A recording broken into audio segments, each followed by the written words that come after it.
Selamat datang di pembahasan mendalam kita kali ini. Nah, kita akan mengupas nih beberapa sumber menarik yang Anda kumpulkan ya, soal fenomena di dunia kerja di mana sikap, katakanlah, nurut atau patuh itu kadang dianggap lebih oke daripada pinter atau kecerdasan. Bahkan ada satu kutipan yang, wah lumayan nyelekit ya dari salah satu sumber. Saya nggak butuh orang pinter, saya cuma butuh orang nurut. Gimana tuh? Iya, kutipan itu langsung ke intinya banget ya.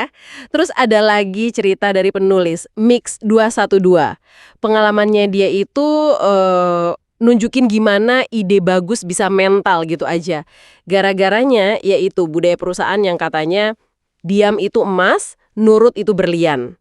Wah, ini perspektif yang ya menarik banget sih buat kita bedah bareng. Bener-bener. Jadi, yuk kita coba telusuri nih pandangan dari sumber-sumber Anda ini. Maksudnya kenapa sih kok bisa nurut itu lebih diutamakan? Terus apa dampaknya menurut catatan yang Anda bagi ini? Kan ada juga yang sampai nyebutnya satir gitu, kerja kayak di barisan semut prajurit bukan kantor. Agak lucu ya? Iya, jadi gini perspektif yang diangkat di materi Anda itu menginterpretasikan kalau pintar itu bisa dianggap ancaman loh. Kenapa?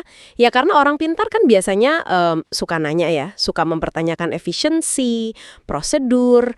Nah, itu dianggap bisa ganggu ekosistem toksik yang udah mapan katanya gitu. Jadi dianggap pengganggu lah intinya. Oke. Sementara kalau nurut, itu malah dilihat sebagai pilihan yang ya aman gitu ya. Sumber Anda bilang ini kayak kesiapan nerima perintah aja. Nggak pakai banyak tanya, nggak banyak protes. Pokoknya jaga suasana tetap tenang. Walaupun mungkin ya itu ketenangan yang semu aja gitu. Intinya jangan bikin riak lah. Betul.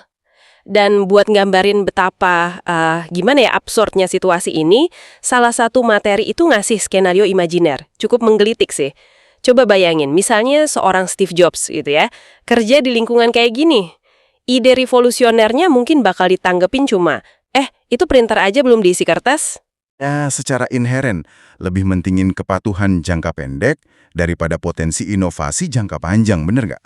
Betul sekali. Dan ini nyambung ke apa yang di materi Anda sebut sebagai sisi gelap kantor dengan budaya begini. Jadi muncul ekspektasi yang serba salah gitu loh. Kalau kita kasih ide, dianggapnya nyindir atasan. Tapi kalau kita diam aja, nanti dibilang nggak inisiatif. Repot kan? Wah, iya juga ya, dilema banget itu.